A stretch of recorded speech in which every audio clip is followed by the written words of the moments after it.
السلام علیکم ویورس، کیسے ہیں آپ سب؟ امید کرتی ہوں آپ سب خیریت سے ہوں گے۔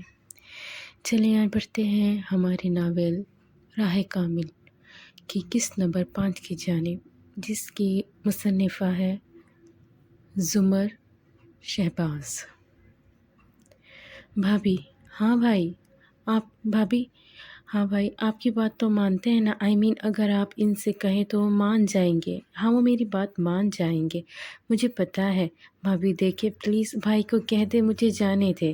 بھابی دیکھے، میں آج سے پہلے کبھی ٹرپ پہ نہیں گیا، اور اسکول میں بھی امی نے کبھی جانے نہیں دیا، کالج میں بھی بھائی نے منع کر دیا، اور اب یونیورسٹی لیول پہ تو جانے دے۔ پہلے اسکول میں نہیں کہتے تھے، کالج جا کے تو جانے دیں گے، پھر کالج میں بھی کہتے تھے کہ یونیورسٹی جاؤ گے تو جانے دیں گے، اب کہہ رہے ہیں نہیں جانے دینا۔ بیٹا تم اس کی باتوں میں نہ آنا، اور کچھ نہ کہنا ارزم سے، وہ اس بات پر غصہ کرتا ہے، اگر اس کی بات نہ مانو تو بہت غصہ ہوتا ہے۔ ارزم کی ماں نے نوری کی طرف اشارہ کرتے ہوئے اس کو سمجھایا، نہیں آنٹی، اگر وہ اتنی ضد کر رہا ہے تو اسے جانے دے، اس میں کیا ہے؟ آپ کو پتہ ہے میں بھی کبھی ٹرپ پہ نہیں گئی، اب اس کو تو جانے دے۔ میں جانتی ہوں ٹرپ پر جانے کا شوق ہی کیا ہوتا ہے۔ جاؤ پھر مانو اپنے شوہر کو۔ ارزم کی ماں نے نوری کو کہا۔ تھوڑی دیر میں ارزم نماز پڑھ کر واپس آ گیا۔ وہ سب وہیں باہر بیٹھے ہوئے تھے۔ کیا ہو رہا ہے؟ سارے اتنے خاموش کیوں ہو گئے؟ ارزم، اشر آپ سے کچھ کہنا چاہتا ہے۔ اشر کی زبان نہیں ہے، اشر کو کیا ہوا؟ خود پوچھ لو۔ اشر نے نورے کو اشارہ کیا کہ وہ نہیں بول پائے گا بھائی کے آگے، تو نورے نے اس کو اشارہ کیا، بولو۔ اشر بولا، بھائی آگے بول۔ بھائی، میں ٹرپ پر مری۔ ابھی الفاظ اشر کے منہ میں ہی تھے کہ ارزم بولا، بالکل نہیں، تمہیں پتہ ہے میرا جواب کیا ہوگا، پھر بھی تم مجھ سے ضد کر کے پوچھ رہے ہو، خبردار، تم گئے، چھوٹے ہو تم ابھی، اتنی دور اکیلے کیسے جاؤ گے؟ اشر وہی خاموش ہو گیا اور نورے کے پاس ہو کر بولا، دیکھا بھابی، میں نے کیا کہا تھا، یہ بھائی ہے ایسے، خود تو اتنی عیاشیاں کرتے ہوتے تھے اپنی یونیورسٹی لیول میں، اور مجھے کچھ کرنے نہیں دیتے۔ ارزم اس کی بات کو سن چکا تھا اور اس نے اشر کو تھپڑ لگایا۔ بھائی، آپ نے مجھے پھر تھپڑ مارا ہے؟ ہاں مارا ہے۔ بات چیک کر کے کیا کر رہا ہے؟ اپنی بھابھی کو کیا کہہ رہا ہے؟ بھائی، صحیح تو کہہ رہا ہوں، اس نے سر کھجاتے ہوئے کہا۔ بھائی دیکھیں، مان جانے دے مجھے، سارے دوست جا رہے ہیں، وہ میرا مذاق اڑاتے ہیں، کہتے ہیں میں تو چھوٹا کاکا ہے، ابھی تک تجھے گھر والے باہر نہیں جانے دیتے۔ ہاں تو کہہ دینا ان سے کہ میں ہوں کاکا، تم سب کو کوئی مسئلہ ہے بھلا؟ ارزم یہ کہہ کر کمرے میں چلا گیا۔ اشر وہاں افسردہ ہو کر بیٹھ گیا۔ امی، بھائی ہمیشہ ایسے ہی کرتے ہیں، آئندہ میں نے بھائی سے کبھی بات نہیں کرنی۔ میں جا رہا ہوں۔ کدھر؟ اس کی امی نے پوچھا۔ باہر جا رہا ہوں میں، تیرے بھائی کو بتاؤ، اس کی ماں بولی۔ کہ ہر وقت بھائی بھائی کرتی رہتی ہے، میں ڈرتا ہوں کیا ان سے؟ بھلا بتا دے بھائی کو۔ ارزم ساتھ ہی کمرے سے باہر نکلا اور اس کا کان پکڑتے ہوئے بولا، ہاں کیا بھائی سے نہیں ڈرتا؟ اس کو ایک اور تھپڑ لگایا۔ بھائی نہیں، میں مذاق کر رہا تھا، میں جھوٹ بول رہا تھا، ویسے ہی کہہ رہا تھا، آپ تو سیریس ہی ہو جاتے ہیں بار بار۔ اس نے اشر کا کان مزید مروڑا اور پوچھا، تم نے جھوٹ کہاں سے سیکھ لیا ہے؟ بھائی، منہ سے سلپ ہو گیا تھا، مجھے معاف کر دیں، میرا کان چھوڑ دیں، معصوم سا نازک سا کان ہے میرا، چھوڑ دے، دیکھے آپ کا کاکا ہوں میں، کان چھوڑ دے۔ نوری اس کی بات پر مسکرائی اور ہنسی دبائی۔ چل کمرے میں۔ ارزم نے اس کو کمر سے بھیج دیا۔ نورے اٹھی اور کمرے کی جانب گئی۔ ارزم پہلے ہی کمرے کی جانب جا رہا تھا۔ کمرے میں جا کر نورے نے کہا، ارزم مڑا اور بولا، ہاں کیا مسئلہ ہے؟ کیوں نہیں جانے دے رہے بیچارے کو؟ جانے دو نا، اس کا اتنا دل کر رہا ہے، رہنے دو، کوئی نہیں جانا اس نے، کوئی نہیں جانا اس نے، ایویں کوئی مسئلہ کروایا پھر؟ کیسا مسئلہ؟ کوئی چوٹ لگوایا، کہیں گم گیا، راستوں کا پتہ نہیں، مری جا رہا ہوں، کوئی چھوٹی جگہ ہے؟ کوئی چھوٹی جگہ پہ تو جا نہیں رہا ہے، اتنا بڑا ہے مریو، اتنے بڑے بڑے پہاڑے، کہیں گر نہ جائے، کوئی مسئلہ نہ ہو جائے۔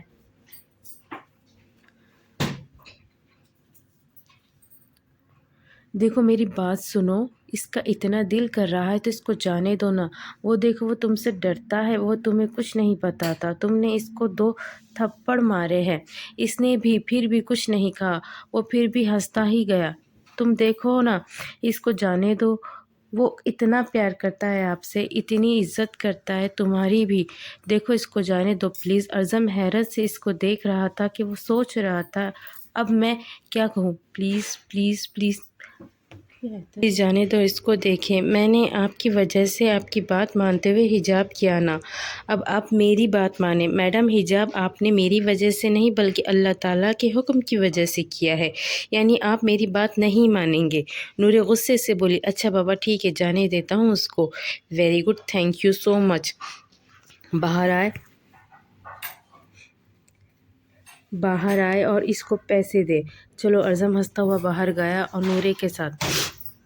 ارزم باہر جا کر سوفے پر بیٹھا، اشر کچن سے پانی کا گلاس لے کر آ رہا تھا۔ اشر، ارزم نے آواز دی۔ جی بھائی۔ وہ اس کے سامنے ہوا۔ ارزم اپنے والیٹ سے پیسے نکال کر اس کو دینے لگا۔ یہ لو۔ بھائی یہ کس لیے؟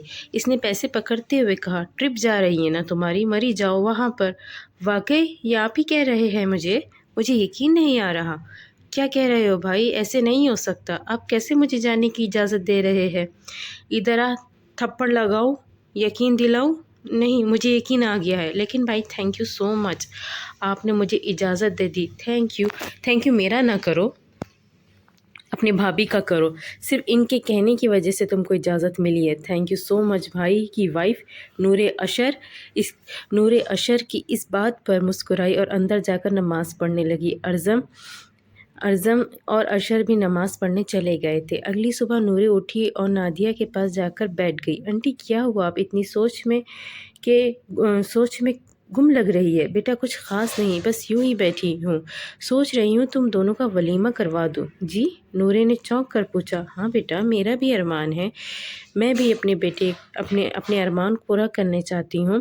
میں بھی چاہتی ہوں میرے بیٹے کی شادی دھوم دھام سے ہوتی، لیکن نہیں ہو پائی تو کوئی بات نہیں، لیکن اب میں تم دونوں کا ولیمہ کراؤں گی۔ انٹی آپ یہ کیا کہہ رہی ہے؟ بیٹا میں اپنے بیٹے کی بیوی کو دلہن بنا دیکھنا چاہتی ہوں، اپنے بیٹے کو دلہا بنا دیکھنا چاہتی ہوں، کیا خیال ہے تمہارا؟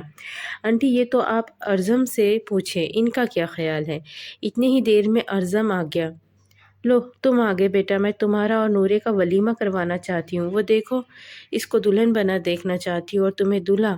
دیکھو نورے اتنی پیاری ہے، دیکھنا بہت روپ چڑھے گا۔ نورے نے اپنی اتنی تعریف سن کر منہ نیچے کر لیا۔ امی دلہن تو صرف ایک ہی پیاری لگتی ہے جو میرے دل و دماغ میں ہر وقت موجود ہے، وہ رنگ روپ جو شیری کو چڑھا وہ کبھی کسی کو نہیں چڑھ سکتا۔ ارزم کھڑا تھا اور کھوئے ہوئے انداز میں کہہ گیا۔ امی آپ جانتی ہیں میرے نزدیک اس سے زیادہ پیاری کوئی نہیں ہو سکتی، تو میں نہیں چاہتا کسی اور کو دلہن کے روپ میں۔ امی میں دنیا کا سب سے زیادہ پیار اس سے ہی کرتا تھا اور کرتا ہوں۔ نورے جس کا منہ نیچے تھا، اس نے منہ دیکھا اور حیرت سے اس کو تکتی رہ گئی۔ یہ کیسے اپنی بیوی کے سامنے کسی اور لڑکی کی بات کر رہا ہے؟ نورے نے سوچا، بھول جا میرے بچے، امی آپ بھی بھول پائی ہے جو میں بھول جاؤں؟ ارزم نے کہتا ہوا کمرے میں چلا گیا۔ آنٹی یہ جا بیٹا اس کو دیکھ، بہت اداس ہے، میں نے بھی نہ جانے کیوں ولیمے کی بات کر ڈالی، حالانکہ میں جانتی بھی ہوں وہ ان باتوں پر اداس ہو جاتا ہے۔ نورے نادیہ کے پاس اٹھتے ہوئے اپنے کمرے کی جانب گئی۔ نورے حیرانی سے چونکتی ہوئی کمرے کا دروازہ کھولتے کمرے میں داخل ہوئی۔ وہ دیکھا تو ارزم سامنے صوفے پر بیٹھا تھا، دونوں ہاتھوں کے انگوٹھے پر سر رکھ کر، کوہنیاں گھٹنوں پر رکھ کر، ٹانگیں لٹکا کر بیٹھا نہایت ہی عجیب معلوم ہو رہا تھا۔ نورے جا کر صوفے کی دوسری سیٹ پر بیٹھ گئی اور غصے سے دانت پیستے ہوئے اپنے ہاتھوں کی مٹھی بنا کر زور سے دباتے ہوئے پوچھنے لگی، کون تھی شیری؟ کون تھی نہیں، کون ہے؟ وہ آج بھی میرے اندر ہے، میں اسے آج بھی اتنی ہی محبت کرتا ہوں جتنی تب کرتا تھا۔ نورے نے تعجب سے اس کو دیکھا۔ آپ میرے بارے میں سب کچھ جانتے ہیں، سب کچھ اپنے بارے میں بتا دیتے تاکہ آپ کو یہ زبردستی شادی نہ کرنی پڑتی۔ ارزم نے سر اٹھا کر اس کی جانب دیکھا اور پھر اسی طرح بیٹھ کر بولا، جب تمہیں بات معلوم نہیں ہو یہ الٹے سیدھے الزام میرے پہ تو مت لگاؤ۔ کیا مطلب؟ مجھے بات کا معلوم نہیں، آپ بتائیں گے تو پتہ چلے گا نا کہ کون تھی۔ وہ نہ کرتے الٹے سیدھے الزام میرے تو نہ کرتے مجھ سے شادی۔ ابھی نورے غصے میں بول ہی رہی تھی، اعظم ساتھ ہی بولا، نورے خبردار، اب ایک الفاظ اور نہ بولنا۔ کیوں نہ بولوں کچھ؟ اعظم ایک نگاہ نورے کو دیکھا اور بولا، شہری میری معصوم بے بس لاچار بہن ہے، میری بڑی بہن۔ نورے کی تو جیسے آواز ہی بند ہو گئی تھی اور وہ ہکی بکی سے اس کو تکتی رہ گئی۔ نورے نے یہ سن کر اپنے دونوں ہاتھ منہ پر رکھے اور بولی، کیا؟ اعظم، ہاں۔ اعظم نے سر اٹھا کر نورے کو دیکھا، اس کی آنکھیں بھیگی پڑی تھی۔ نورے صرف اس کی آنکھوں میں آنے والے آنسو دیکھتی رہ گئی۔ کیا اعظم رو رہا ہے آج بھی؟ وہ اس سے یہی کہے گا میری آنکھ میں کچھ چلا گیا ہے۔ اعظم سیدھا ہو کر صوفے پر ٹیک لگا کر بیٹھ گیا، کمرے کی چھت کی سیلنگ کو دیکھتے ہوئے بولنے لگا، ہاں وہ میری بہن تھی، میری بڑی بہن ہے، بلکہ میں کچھ سمجھ ہی نہیں پا رہا ہوں، مجھے ساری بات بتاؤ۔ دیکھو میں نے بھی تو آپ کو اپنی ساری بات بتائی نا، آپ بھی مجھے بتاؤ، بلکہ میرے بارے میں تو آپ پہلے ہی جانتے تھے، تو کہ یہ حق میں نہیں رکھتی کہ آپ مجھے اپنی ساری باتیں بتاؤ۔ سنو پھر۔ اعظم نے اپنی آنکھ سے آنے والے آنسو کو اپنے انگوٹھے کے پور سے صاف کرتے ہوئے کہا، میرا باپ ایک مزدور تھا، یہ عالی شان گھر میری محنت کا صلہ ہے اور میری ماں کی محنت کا۔ میرا باپ ایک مزدور تھا، کبھی کام ہوتا تھا تو کبھی نہیں، لیکن میری ماں محنت کرتی تھی، سلائی کڑھائی، بچوں کو پڑھانا، تو گھر کا گزارا بسر ہو جاتا تھا۔ میرا باپ جوا کھیلتا تھا، اکثر لوگ میرے باپ کے ہارے ہوئے پیسے جو کہ جوئے میں ہار آتا تھا اور لوگوں کو دیتا نہیں تھا، تو لوگ آ کر ہمارا دروازہ توڑ مار دیتے تھے، پیسے دو ہمارے، تو میری ماں بہت مشکل سے دیتی، یہاں تک میری ماں کے سونے کا زیور سارا میرا باپ جوئے میں ہار چکا تھا۔ ایک دن یوں ہی میرے باپ نے ہمیشہ کی طرح جوا کھیلا، پیسے نہیں تھے تو کسی نے کھیلنے نہیں دیا، دوست سے 10 لاکھ روپے مانگا اور کہا میں جیت کر آؤں گا اور تمہیں سود سمیت واپس کروں گا۔ دوست نے پیسے دے دیے، پھر میرے باپ نے جوا کھیلا، پہلے تو وہ جیت رہا تھا لیکن بعد میں وہ ہار گیا۔ اب کچھ دن بعد اس آدمی نے پیسے مانگنا شروع کیے اور یوں ہی مہینہ گزر گیا۔ وہ آدمی ایک ٹائپ کا ڈان ٹائپ بندہ تھا۔ اس نے میرے باپ کو کہا کہ یہ 10 لاکھ دے یا اپنی بیٹی سے نکاح اور میرا باپ دوسری آپشن پر فوراً راضی ہو گیا۔ آپ کی بہن کی عمر کتنی تھی؟ 18 برس۔ کیا بس؟ نورے نے حیرت سے پوچھا۔ ہاں۔ اس وقت آپ کتنے سال کے تھے؟ اس وقت میں 12 سال کا تھا۔ پھر کیا ہوا؟ میرے باپ نے میری ماں اور میری بہن کو کچھ نہیں بتایا، بس یہی کہا تھا اس تاریخ کو تمہاری شادی ہے، لڑکا بہت اچھا ہے، بہت اچھا کماتا ہے اور اچھا کاروبار ہے، اس کا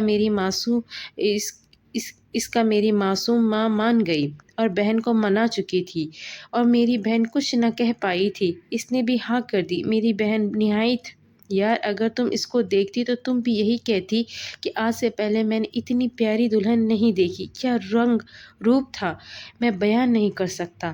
وہ آج بھی میرے خواب میں جب بھی آئی ہے اسے دلہن کے روپ میں آئی ہے۔ پھر کیا ہوا؟ میری ماں نے نہایت قیمتی جوڑا پہنایا، میری بیٹی کی شادی ہے، جب اس کو نکاح کے لیے لے کر جایا جا رہا تھا تو سامنے بیٹھا دلہا دیکھ کر جو کہ 52 سال کا تھا، میرا باپ تب 47 سال کا تھا، وہ میرے باپ سے بھی بڑا تھا، میری بہن نے اس کو دیکھا اور وہی اس نے شادی سے انکار کر دیا۔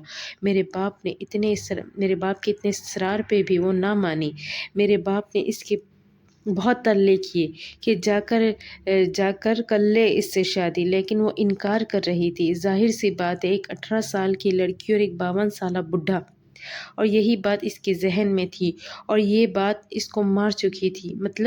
مطلب یہ کہ بہن کے انکار کرنے پر اور باپ کے اصرار کرنے پر جب بہن نہ مانی تو میرے باپ نے اپنے ہاتھوں سے اس کا گلا گھونٹ دیا۔ کیا کوئی باپ ایسا بھی کر سکتا ہے؟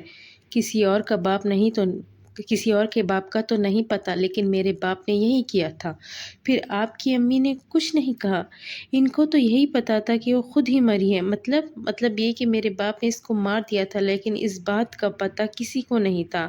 تو آپ کو سب کیسے پتہ چلا؟ اگر پوری بات سنو تو پھر بتاتا ہوں۔ اعظم بات سنانے لگا اور کہا کہ وہ تو مر گئی۔ اس 52 سالہ منوج زادہ آدمی نے میری چھوٹی بہن کا رشتہ مانگ لیا۔ واٹ؟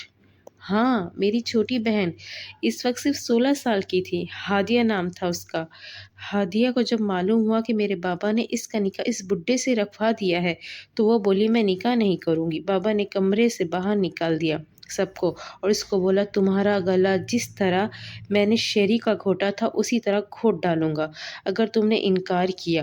اور پھر یہ کہہ کر وہ باہر آ کے سب کو بولے کہ وہ شادی کے لیے تیار ہے۔ اعظم دوبارہ اپنا آنسو صاف کیا اور بولا میرے باپ نے میری ماں کو یہی کہا تھا کہ میری بات نے اگر تم بولو گی تو تمہاری دوسری بیٹی کو بھی مار ڈالوں گا۔ میری ماں نہیں جانتی تھی کہ پہلی بیٹی کو بھی اس نے مارا ہے۔ اگر تم بولو گی تمہاری دوسری بیٹی کو مار ڈالوں گا۔ میری ماں نہیں جانتی تھی کہ اس کی پہلی بیٹی کو بھی اسی نے مارا ہے۔ میری ماں کچھ نہ کر پائی۔ تھوڑی دیر بعد جب میری ماں اندر گئی تو میری بہن نے خودکشی کر لی تھی۔ اور یہ الفاظ کہتے کہتے اس کے آنسو زور سے ٹپکنے لگے۔ رو تو مت، مرد روتے اچھے نہیں لگتے۔ چپ کر جاؤ، کچھ نہیں ہوتا اس بات کو۔ تو 15 سال تقریباً گزر چکے ہیں، لیکن وہ 15 سال کا لمحہ ابھی تک میرے ذہن میں ہے، وہ نہیں جاتا۔ میں بے بس ہوں۔ میں اس کو نہیں بھول پاتا اس لمحے کو، جس دن میری 2 بہنوں کی موت واقع ہوئی تھی۔ میری ماں آج تک نہیں جانتی کہ شیری کی موت میرے باپ نے کی تھی۔ پھر آپ کو کیسے معلوم؟ کمرے میں کھڑکی تھی، چھوٹا تھا، کھیل رہا تھا، کھڑکی سے دیکھ لیا تھا کہ میرا باپ اس کا گلا گھونٹ رہا تھا اور میں وہیں خاموش ہو گیا۔ اگر یہ بات میری ماں کو پتہ چلی تو میں مسکین ہو جاؤں گا۔ میں کچھ نہ بول پایا کیونکہ میں جانتا تھا میری ماں کچھ نہیں کر پائے گی، بس خود کو اذیت ہی دے پائے گی، اور میں یہ نہیں کر سکتا تھا۔ آپ نے اپنی بہن کو ہاسپٹل لے کے جانا تھا، چھوٹی بہن کو لے کر گئے تھے، بڑی کا تو وقت ہی نہیں ملا نا، اس کی جان گھر ہی میں نکل چکی تھی۔ چھوٹی کی سانس چل رہی تھی، 3 دن ہسپتال میں وہ کوما میں رہی، زندہ تھی۔ یہ الفاظ کہتے ہوئے اعظم یوں بول رہا تھا جیسے اس کا دل کٹ رہا ہو۔ تھوڑے دنوں بعد ڈاکٹر نے بتایا شی از نو مور۔ میری بہن شیری کیا جانتی تھی کہ شادی والے دن اس کی برسی منایا کریں گے، اور ہم 5 دن بعد ہادیہ کی۔ اس کی آنکھ سے ایک اور آنسو نکلا۔ میں تمہیں اپنی ایک نظم سناتا ہوں جو میں نے اپنی بہنوں پر لکھی تھی، اس لمحے پر لکھی تھی جب وہ لمحہ میرے ذہن سے جا نہیں رہا تھا۔ آج بھی وہ لمحہ یاد کرتا ہوں تو میں رو پڑتا ہوں، نہ جانے کیوں میرے ذہن سے بات نہیں جاتی۔ سنو گی؟ میں نے آج تک وہ کبھی کسی کو نہیں سنائی، نہ امی کو نہ عشر کو۔ میں ضرور سنوں گی، سناؤ۔ اعظم صوفے سے اٹھا اور اپنی الماری کھولی، اس میں سے ایک ڈائری نکالی، آ کر وہیں صوفے پر بیٹھ گیا، کہا سنو۔ لوگ کہتے ہیں مجھ سے رات گزرتی نہیں، میں سمجھتا ہوں شاید رات سے میں گزرتا نہیں۔ یہ کالی رات اب مجھ کو برداشت کرتی نہیں، ہر رات یہ اندھیرا کہتا ہے تو اب ویسا لگتا نہیں۔ نہ جانے کیا ہو گیا ہے، مجھ سے راتیں گزرتی نہیں، ہر رات مجھ کو رات کہتی ہے، یہ لمحہ تیرے ذہن سے نکلتا کیوں نہیں۔ مدہوشی کے عالم میں یہ رات گزرتی ہے، سر کا درد بھی ہٹتا نہیں، نہ سوتا ہوں نہ جاگتا ساری رات، یہ لمحہ میرے ذہن سے گزرتا نہیں۔ آتے ہیں اس بات پر جس کا اب کسی کو معلوم نہیں، روتا دل، بھیگی آنکھیں، پھٹتا سر، پاگل پنے سے کچھ زیادہ بھی نہیں۔ ایمان سے وہ لمحہ پہلے سب کو معلوم تھا، اب وہ کسی کو معلوم نہیں۔ جب یہ راز فاش ہوا تو بڑے راز رکھے میں نے، کوئی جانتا بھی نہیں۔ رات بھی ہر رات کہتی ہے بھول جاؤ لمحہ، اب کچھ ہو سکتا بھی نہیں۔ میں ہر رات کہتا ہوں 1000 رات گزر گئی اور مجھے وہ لمحہ ٹھیک سے یاد بھی نہیں، اور میں اس کو سارا بھول گیا ایسا بھی نہیں۔ یہ آپ نے خود لکھا ہے؟ ہاں نا، آپ کو پتہ ہے میں بھی لکھتی ہوں۔ وہ اس کو باتوں میں لگانے لگی۔ اچھا سناؤ، تم بھی کچھ وہ اس کی طرف دیکھتا ہوا بولا، نہیں، وقت آنے پر۔ ارزم پھر سیدھا ہوا، صوفے پر ٹیک لگا کے اسی پوزیشن میں بیٹھا اور بولا، نورے، ہاں تم جانتی ہو میں نے تم سے نکاح کیوں کیا تھا؟ آپ نے خود ہی بتایا تھا کہ آپ مجھے اکیلا نہیں چھوڑنا چاہتے تھے۔ ایک اور بات ہے، میں نے اپنی بہنوں کو بے بس دیکھا تھا، اب میں نہیں چاہتا تھا میں کسی کی بیٹی اور بہن کو بھی بے بس محسوس کرتا اور مرتا دیکھوں۔ تو آپ کے بابا کو کیا ہوا؟ یعنی آپ کی دونوں بہنیں تو بابا نے 2 شادیاں کی تھی، جانتی ہو تو؟ حنین کی ماں میرے باپ کی دوسری بیوی تھی۔ حنین 15 سال کی تھی، میرے باپ نے اس کی جانب بڑھا۔ میری سوتیلی ماں کا پتہ چلا، اس نے اپنے بھائیوں کو بتایا۔ تو پھر؟ نورے نے تعجب سے پوچھا۔ پھر انہوں نے میرے باپ کو گولی مار دی۔ کیا؟ ہاں، چند سال بعد، تقریباً 2 یا 3 سال بعد حنین کی ماں بھی مر گئی۔ حنین اپنی نانی کے پاس رہنے لگی اور کبھی کبھی ادھر ملنے آتی تھی، مجھ سے اور اشر سے۔ وہ سرخ آنکھوں سے اس کو دیکھ رہا تھا اور باتیں کر رہا تھا اور اپنے آنسو چھپانا چاہ رہا تھا، لیکن وہ ناکام ہو رہا تھا۔ دیکھیے، آپ روئے نہ، ان کو مزید تکلیف ہوگی، فکر نہ کرے، وہ دونوں جنت میں ہوں گی۔ نورے کے کہنے پر ارزم اپنے آنسو صاف کیے اور کہا، انشاءاللہ۔ چلو چھوڑو یہ سب باتیں، میں مغرب پڑھنے جا رہا ہوں اور عشاء پڑھ کر ہی گھر آؤں گا۔ مطلب؟ میں مغرب کے بعد اکثر مسجد میں بیٹھ کر تسبیح کرتا ہوں، عشاء کے بعد ہی آتا ہوں۔ ٹھیک ہے، لیکن اب رونا نہیں، مت روتے، اچھے نہیں لگتے۔ اگلا دن چڑھ گیا اور نورے کچن میں رات کے برتن دھو رہی تھی۔ نادیہ آئی اور بولی، بیٹا تم نے ناشتہ نہیں بنایا؟ نہیں آنٹی، ایکچولی مجھے ناشتہ بنانا نہیں آتا۔ میں جانتی ہوں آپ کو یہ سن کر تھوڑا عجیب لگے گا، لیکن واقعی۔ وہ اپنا سر کھجاتے ہوئے بولی۔ نادیہ مسکرائی اور بولی، آج کل کی نئی نسل ہونا اس لیے رکو بناتی ہوں میں، تم بس تھوڑی بہت ہیلپ کر دو تاکہ تمہیں کچھ آ جائے۔ نورے بھی مسکرائی اور ان کی ہیلپ کرنے لگی۔ اب وہ چاروں بیٹھ کر کھانا کھانے لگے تو ارزم کی ماں بولی، بیٹا نورے کو مخاطب کرتے، جی فجر کے وقت اتنا شور کیوں کرتی ہو؟ میرا مطلب آپ جب اس گھر میں آئی ہو جب سے بہت شور کرتی ہو۔ اشر اپنی امی کی اس بات پر بولا، اچھا وہ تو صبح شور ہو رہا تھا، وہ یہ شور ہوتا ہے کہ میں بھی کہوں کون اتنا کھر کھر کر رہا ہوتا ہے، میری تو نیند خراب ہونا شروع ہو جاتی ہے۔ تم نماز نہیں پڑھتے؟ نورے نے اشر سے سوال کیا۔ پڑھتا ہوں بھابھی، لیکن کبھی کبھی فجر رہ جاتی ہے، لیکن جب سے آپ آئی ہیں تب سے نہیں رہ رہی، کیونکہ صبح کے ٹائم بہت شور ہوتا ہے اور پھر میں اٹھ جاتا ہوں، پھر میں کہتا ہوں اب اٹھ گیا ہوں تو کتنا ہی بدبخت ہوں، مگر میں نماز نہیں پڑھوں گا، کیا سوچیں گے اللہ تعالیٰ میرے بارے میں؟ دیٹس وائی، اور ویسے بھی اتنا نیک ہوں۔ ارزم اس کی ساری باتیں سن رہا تھا اور مسکرا رہا تھا۔ آنٹی بس کیا کروں، خود ہی شور ہو جاتا ہے۔ ارزم بولا، امی میں بتاتا ہوں، یہ کہتی ہے کہ فرض نماز سب کے سامنے پڑھو۔ وہ کھانا کھاتے ہوئے بولا، واہ واہ، کیا بات ہے بھابھی، آپ کتنا نیک خیال ہے آپ کا۔ اشر کھڑا ہو کر کہنے لگا، نیچے بیٹھو۔ ارزم نے اشر کو بازو سے پکڑ کر نیچے بٹھایا۔ بھائی آئندہ میں آپ کے ساتھ والی سیٹ پر کبھی نہیں بیٹھوں گا۔ اچھا نا، بیٹھو ابھی کھانا کھاؤ۔ آنٹی میں سب کو جگانا چاہتی ہوں کہ سب نماز پڑھے، کیونکہ میں نے یہ سنا ہے کہ فرض نماز ہمیشہ سب کے سامنے اور نفل نماز چھپ کر پڑھنی چاہیے۔ ماشاءاللہ، سنا تو بالکل ٹھیک ہے۔ نادیہ بولی، آنٹی مجھے بھلا کیا لگتا ہے، اگر انسان نماز کو پابندی سے پڑھے تو اس کے غلط کام بھی لوگوں کو ٹھیک لگتے ہیں، اور بلکہ انسان کو خود بھی ٹھیک لگتے ہیں، بلکہ اللہ تعالیٰ خود ہی سب کام ٹھیک کر دیتے ہیں، اور یہ آزمایا ہوا ہے۔ آنٹی نورے نے ارزم کو دیکھتے ہوئے کہا۔ اشر بولا، اچھا میں نے کھانا کھا لیا ہے، میں جا رہا ہوں۔ کدھر جا رہا ہوں؟ تم نے کہاں کھانا کھایا ہے؟ ارزم نے دوبارہ اس کا بازو پکڑ کر اسے کرسی پہ بٹھایا اور کہا، چپ کر کے کھانا کھاؤ۔ بھائی دیکھیں، میرے سے اور نہیں کھایا جا رہا، مجھے جانے دے۔ خبردار میرے ساتھ بیٹھ کر تم کھانا کھاؤ گے آئندہ، تاکہ مجھے پتہ چلے تم کتنا کھاتے ہو۔ اتنا سا تم نے کھایا ہے؟ بھائی اب میں کوئی ڈائناسور تو تھوڑی ہوں جو اتنا زیادہ کھانا کھاؤ، تو تم کوئی چوہے بھی نہیں ہو جو اتنا سا کھانا کھاؤ۔ ارزم نے اشر کو ڈائناسور والی بات کا جواب دیا۔ ارزم کی ماں اور نورے ہنس دی۔ ویسے تم جا کہاں رہے ہو؟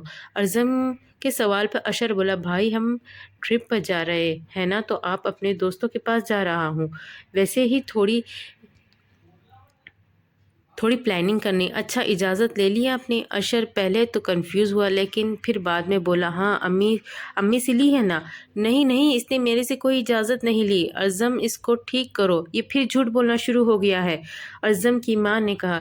ارزم نے سنجیدہ لہجے میں پوچھا، امی کہہ رہی ہے کہ تم نے ان سے اجازت نہیں لی، تم جھوٹ بولنے لگے ہو۔ نہیں بھائی، میں جھوٹ نہیں بولتا۔ وہ ابھی بول ہی رہا تھا کہ ارزم نے ایک تھپڑ اس کے منہ پہ لگایا۔ امی دیکھے بھائی مار رہے ہیں، بالکل صحیح مار رہا ہے وہ، اگر تمہیں تھپڑ نہ لگے دن میں 2-3 تم انسان نہیں بنتے۔ وہ تو شکر کرو اس نے تمہیں سیٹ کر کے رکھا ہوا ہے۔ ہائے میرا اس گھر میں کوئی بھی نہیں ہے، میں کیا کروں؟ اشر بولا۔ اس بات پہ نورے پھر مسکرا دی۔ اپنے بھابھی کو مسکراتا دیکھ کر اشر بولا، بھابھی اب بس مسکرائی جائے، یہ نہیں کہ اپنے چھوٹے سے معصوم سے دیور کا ساتھ ہی دے دے۔ دیکھے بھائی کو کہہ دے۔ ارزم ایک اور تھپڑ اشر کو لگایا، بولا، بھائی کے سامنے اپنی بھابھی کو تو کہہ رہا ہے کہ بھائی کو منائے، پاگل ہے؟ یہ تو نے چھپ کے کہنا تھا تاکہ تمہاری بھابھی مجھے کہتی اور پھر میں مان جاتا۔ اب چاہے امی کہے یا نورے کہے، تم آج پورا دن گھر ہی رہو گے۔ ہائے بھائی یہ ظلم تو مجھ معصوم پر مت کیجیے، کھانا کھا لے جلدی سے، نہیں تو تجھے ایک اور تھپڑ پڑ جانا ہے۔ ارزم بولا، بچوں تم لوگ باتیں کرو، مجھے تمہاری خالہ کا فون آ رہا ہے، میں ابھی آتی ہوں۔ ارزم کی ماں یہ کہہ کر اپنے کمرے کی جانب گئی۔ اچھا میں سارا کھانا کھا لوں گا، پھر آپ مجھے جانے دیں گے؟ ہاں جانے دیں گے، نورے بولی۔ ارزم نے نورے کو دیکھا، پھر وہ منع نہیں کر پایا کیونکہ نورے کہہ چکی تھی، اب وہ منع نہیں ہو سکتا تھا۔ اشر نے 2 منٹ میں کھانا اندر کیا اور اپنی بھابھی اور بھائی کا منہ تکنے لگا۔ نورے نے اس کا چہرہ دیکھ کر ارزم کو کہا، اچھا اب اس کو جانے بھی دے، بیچارے پر ظلم کرتے رہتے ہیں، چلو جاؤ تم چلے جاؤ۔ اشر نے ایک نظر ارزم کو دیکھا جو کہ اس وقت کھانا کھانے میں مصروف تھا، اور چپ کر کے وہیں بیٹھ گیا کیونکہ ارزم کی شکل سے ہی لگ رہا تھا کہ وہ اجازت نہیں دے گا، لیکن وہ یہ نہیں جانتا تھا کہ نورے کا کہا وہ ٹالے گا بھی نہیں۔ بیٹھ کیوں گئے؟ چل جاؤ نا، میں کہہ رہی ہوں بھابھی، اگر میں بھائی کی اجازت کے بغیر گیا نا تو بھائی کے پاؤں میں جو چپل ہے نا وہ میرے سر پہ ٹوٹے گی، اور میں تھپڑ کھا کے تھک چکا ہوں، اور اب میں مزید چپلیں نہیں کھا سکتا۔ اس نے اپنے گال پر ہاتھ رکھتے ہوئے کہا، اور ویسے بھی یہ جو بھائی ہے کی چپل ہے نا بہت چیز ہے، یہ بھی پڑی تھی مجھے ایک دفعہ، قسم سے ہفتہ نشان نہیں گیا تھا۔ نورے زور سے ہنسنے لگی۔ اشر کی اداسی والا چہرہ بنا کر ٹیبل پر ہی بیٹھا رہا۔ ٹرپ پر کب جا رہے ہو؟ ارزم بولا، 2 دن بعد۔ ابھی کہاں جانے کا کہہ رہے ہو؟ بھائی دوستوں کے ساتھ ٹرپ کی پلاننگ کرنے۔ اچھا چلے جاؤ، اور یاد رکھنا ابھی 11 بج رہے ہیں، تم 3 بجے تک گھر واپس ہو۔ واقعی بھائی تھینک یو۔ وہ اٹھتا ہوا جانے لگا تو ارزم بولا، میری بات سن، تمہارے پاس پیسے ہیں؟ اشر نے اپنی دونوں جیب چیک کی لیکن ان میں کچھ نہ تھا۔ نہیں بھائی، اشر نے منہ میں انگلی ڈالتے ہوئے کہا۔ ادھر سامنے آ۔ ارزم اس کی بات پر اشر کو لگا کہ اب شاید اس کا جانا کینسل۔ وہ سامنے آ کر کھڑا ہوا۔ ارزم نے اپنی جیب سے پیسے نکال کر اس کو دیے اور کہا، یہ پکڑو، اور جب باہر جاتے ہیں اور اگر پیسے نہ ہو تو مجھ سے لے کر جایا کرو۔ دوسرے کے پاس جو پیسے ہوتے ہیں ان کو اپنے اوپر خرچ نہ کروایا کرو، انسان کی کوئی اپنی سیلف ریسپیکٹ ہوتی ہے۔ اشر خوش ہوا اور کہا، تھینک یو بھائی، تھینک یو سو مچ، چلو جاؤ اور مکھن مت لگاؤ مجھے، اور وہ یہ کہہ کر چلا گیا۔ کھانا کھانے کے تھوڑی دیر بعد حریم کی کال آئی۔ نورے نے، حریم کیسی ہو؟ ٹھیک ہو؟ نورے جان تم بتاؤ، بہت دنوں بعد کال کی۔ ویسے یہ بتاؤ تمہیں کس نے بتایا میں گھر آ گئی ہوں؟ نورے نے کہا، میں تھانے گئی تھی، وہاں پر نزاکت نامی آدمی مجھے سب بتایا تھا۔ کون ہے وہ؟ ارزم بھائی کے دوست کا دوست ہے، بھائی نے اس کو وہاں پر سب سنبھالنے کا کہا تھا۔ اچھا یار تم میرا بیگ پہنچا دو جس میں میرے کپڑے تھے، مجھے ضرورت ہے میرے کپڑوں کی۔ اچھا چلو ٹھیک ہے، میں بھجواتی ہوں، ڈرائیور لے کے آ رہے ہیں تھوڑی دیر میں۔ اوکے ہاں چلو ٹھیک ہے۔ اس نے فون بند کیا اور کمرے میں جا کر ظہر کا وقت ہو چکا تھا، نماز ادا کرنے لگی، اور ارزم نماز پڑھنے چلا گیا تھا۔ ارزم ظہر کی نماز پڑھ کر گھر آیا اور بولا، نورے جی مجھے ایک ضروری ضروری کام سے آج فیصل آباد جانا ہے تو میں پرسوں تک آ جاؤں گا۔ لیکن کس کام سے؟ یار پولیس آفیسر ہوں، بہت کام ہوتے ہیں، اس لیے میں نے امی کو بتا دیا ہے، بس تمہیں بتا رہا ہوں۔ بیگ پیک میں نے تھوڑی دیر پہلے ہی کیا ہے، جب تم برتن دھو رہی تھی تو میں اب نکلنے لگا ہوں۔ بس ٹھیک ہے، اللہ حافظ۔ اللہ حافظ۔ 2 دن یوں ہی گزر گئے۔ اچھا بھابھی، تو میں چلتا ہوں۔ اوکے امی، اللہ حافظ۔ اشر بھی اپنی ٹرپ پر روانہ ہو چکا تھا۔ حریم کے گھر سے آیا ہوا بیگ نورے نے اب کھولا تھا۔ اس میں کپڑے نکال کر الماری میں رکھ رہی تھی۔ جہانزیب کی تصویر کو دیکھ کر وہ شدید شدت سے رونے لگی۔ اس کے آنسو تھم نہیں رہے تھے، اور اس کی ساس بھی گھر پر نہیں تھی، وہ اپنی بہن کے گھر تھی۔ گھر میں نہ ارزم تھا، نہ اشر، نہ اس کی ساس۔ کوئی اسے دلاسا دینے والا کوئی نہیں تھا۔ وہ اکیلی ہی رو رہی تھی۔ اتنی ہی دیر میں بارش ہونے لگی۔ جنوری کا مہینہ تھا۔ نورے کو یاد آیا کہ جہانزیب کو بارش کتنی پسند تھی۔ آپی دیکھیں، بارش ہو رہی ہے۔ آپی، آپ کو پکوڑے نہیں بنانے آتے؟ میں آپ کو پکوڑے بنا کے کھلاتا ہوں۔ اچھا تمہیں آتے ہیں؟ ہاں آپی، وہ دوست بتا رہا تھا ایسے ایسے بنتے ہیں، میں بناتا ہوں۔ آپ ایسا کریں، چھت پر چلی جائے، بارش ہو رہی ہے، ہم دونوں بارش میں پکوڑے کھائیں گے۔ تم بھی نا؟ جہانزیب کتنے مزے کے پکوڑے بنائے ہیں، کیا بات ہے یار، تم شیف بن جاؤ، بہت کمال کرتے ہو، وہ مزہ آ گیا۔ وہ دونوں بارش میں بیٹھ کر پکوڑے کھا رہے تھے اور پکوڑے کو گیلا ہونے سے بھی بچا رہے تھے۔ نوری یہ سوچتے ہوئے چھت پر چلی گئی۔ اس وقت تقریباً رات کے 11 بج رہے تھے۔ گھر میں کوئی نہیں تھا۔ بغیر ڈرے وہ اکیلی اتنی رات کو چھت پر تھی۔ بارش کی شدت تیز ہو رہی تھی۔ نورے چھت کا دروازہ کھول کر بیٹھی تھی اور رو رہی تھی۔ وعدے کے مطابق ارزم اپنے کام سے فارغ ہو کر فیصل آباد سے لاہور آ رہا تھا۔ اب وہ گھر پہنچ چکا تھا۔ ارزم یہ جانتا تھا اشر تو آج ٹرپ پر گیا ہے، لیکن اس کو اپنی امی اور نورے نہ ملنے کی وجہ سے اپنی امی کو کال کی، نورے کو کال کی تھی، لیکن اس کا فون وہی ٹیبل پر پڑا تھا۔ السلام علیکم۔ وعلیکم السلام۔ بیٹے آ گئے ہو تم واپس؟ جی، لیکن آپ کہاں ہیں؟ میں تمہاری خالہ کے گھر آئی ہوں۔ اچھا، اور نورے بھی آپ کے ساتھ ہے کیا؟ نہیں تو کیوں، کیا ہوا؟ وہ گھر پر نہیں ہے؟ نہیں نہیں امی، وہ گھر پر ہی ہے، میں ویسے ہی پوچھ رہا تھا۔ ارزم اپنی ماں کو ٹینشن نہیں دینا چاہتا تھا، اس لیے اس نے کچھ نہیں بتایا۔ ارزم نے فون بند کیا اور ٹینشن میں نورے کو پورے گھر میں ڈھونڈنے لگا۔ کبھی نیچے گیا تو کبھی وہ تو نیچے نہیں ملی، اور اوپر آیا تو اوپر بھی نہیں ملی۔ اچانک اس کی نظر چھت پر پڑی تو چھت کا دروازہ کھلا تھا۔ تیز بارش ہو رہی تھی۔ اس نے سوچا کہ نورے چھت پر کیا کرنے گئی ہوگی۔ اتنے میں چھت کا دروازہ زور زور سے بجنے لگا۔ ہوا کی وجہ سے ارزم اوپر گیا دروازہ بند کرنے، لیکن دیکھ کر حیران ہو گیا کہ سامنے نورے بیٹھی رو رہی تھی۔ نورے، آپ یہاں کیا کر رہی ہو؟ ارزم نے اس سے سوال کیا۔ نورے نے ایک نظر اس کی جانب دیکھا، پھر گھٹنوں پر سر رکھ کر رونے لگی۔ اس وقت نورے نے سفید رنگ کا گھٹنوں سے نیچے فراک پہنا تھا اور نورے کے بال کھلے ہوئے تھے۔ نہ جانے کیوں وہ بال کھولتی تو نہیں تھی، لیکن آج اس کے بال کھلے ہوئے تھے۔ ارزم سوچ رہا تھا کہ وہ پوری بھیگ چکی تھی۔ ارزم دروازے کے پیچھے کھڑا تھا اور اس کی بے بسی کو تعجب کے عالم میں دیکھ رہا تھا، لیکن وہ بھیگا نہیں تھا۔ وہ آگے بڑھا، اس نے نورے کا بازو کوہنی سے پکڑا اور کہا، اٹھو، نیچے چلو۔ کیا حرکت ہے یہ؟ تم اوپر بیٹھی ہو، تمہیں سردی لگ جائے گی۔ جنوری کا مہینہ ہے، جولائی کا نہیں۔ نورے نے سر اٹھا کر اس کی جانب دیکھا۔ ارزم بولتے بولتے رک گیا اور وہ اس کی آنکھوں میں دیکھتا رہ گیا، کیونکہ وہ جانتا تھا نورے روتے ہوئے زیادہ پیاری لگتی ہے، اور وہ لگ بھی رہی تھی۔ بڑی آنکھیں تھی اس وقت، اور بھی پانی سے بھری ہوئی تھی، اور یوں لگ رہا تھا جیسے ارزم تیر جائے گا، اور وہ سرخ ہوئی تھی۔ بال اس کے کھلے ہوئے تھے، سفید رنگ تو جیسے اس کے لیے ہی بنا تھا، گوری رنگت پہ سرخ گالے، بڑی آنکھیں تھی۔ نورے نے اس کی جانب ایک نظر دیکھتے ہوئے دوبارہ سر نیچے کر لیا اور بولی، یہاں سے چلے جاؤ، مجھے یہاں تھوڑی دیر بیٹھنے دو۔ کیا تمہیں جہانزیب کی یاد آ رہی ہے؟ نورے نے بے بسی کے عالم میں ایک دفعہ دوبارہ اس کو دیکھا اور زور زور سے رونے لگی، منہ پر دونوں ہاتھ رکھتے ہوئے، اور منہ کو چھپا گئی۔ نورے مت رو۔ ارزم کو کچھ سمجھ میں نہیں آ رہی تھی وہ کیا کرے۔ اتنی تیز بارش تھی، اتنی ٹھنڈ والی بارش تھی، اور نورے بیمار بھی پڑ سکتی تھی۔ وہ یہ سوچنے لگا، نورے یوں تو مت رو، رونے سے جہان زیب تھوڑی واپس آ جائے گا، لیکن مجھے واپس چاہیے، پتہ ہے اس کو بارش بہت پسند ہے۔ وہ اپنے خیالوں میں کھوتی ہوئی کہہ رہی تھی، اس کو بارش بہت پسند تھی، وہ یوں ہی بارش میں آ کر نہاتا تھا اور بیٹھ جاتا تھا، مجھ سے باتیں کرتا تھا، کیونکہ میں اور وہی گھر میں اکیلے ہوتے تھے، اور اگر سفینہ بیگم ہوتی بھی تھی تو وہ ہمیں نہ بلاتی تھی، اور ہم نے کبھی اتنا محسوس بھی نہیں کیا تھا، ہم خود ہی خوش رہتے تھے۔ وہ میرا چھوٹا بھائی میری جان تھا، آج مجھے اس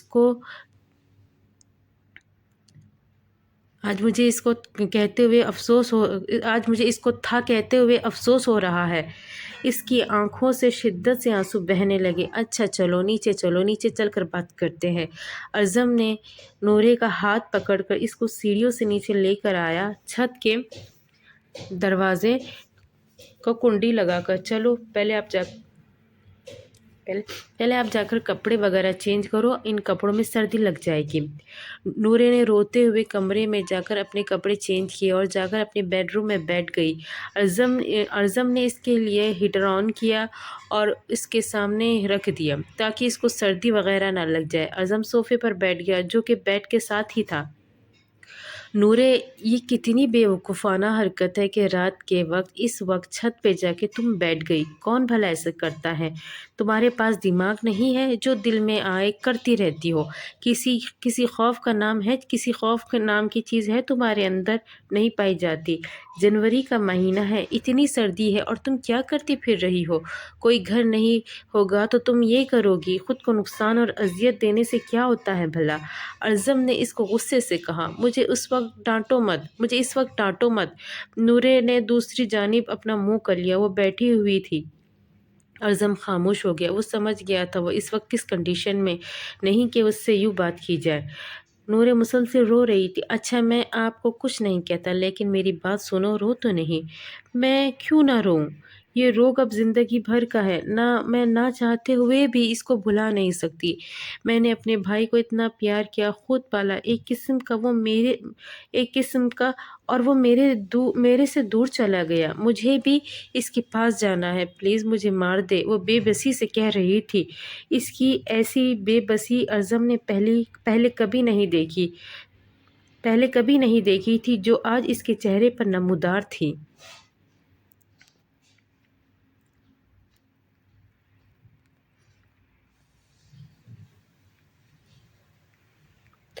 تو ویورز، کیسی لگی آپ کو آج کی ایپیسوڈ؟ امید کرتی ہوں آپ کو پسند آئے گی۔ چلیے پھر اگلی قسط میں پھر ملاقات ہوتی ہے۔ جب تک آپ میری قسط کو لائک کریں، میرے چینل کو سبسکرائب کریں اور مجھے بتائیں آپ کو کیسی لگی آج کی قسط، اور اچھے کمنٹ کریں، اور میرا چینل اپنے دوستوں کے ساتھ شیئر کریں۔ مجھے دیجیے اجازت، اللہ حافظ۔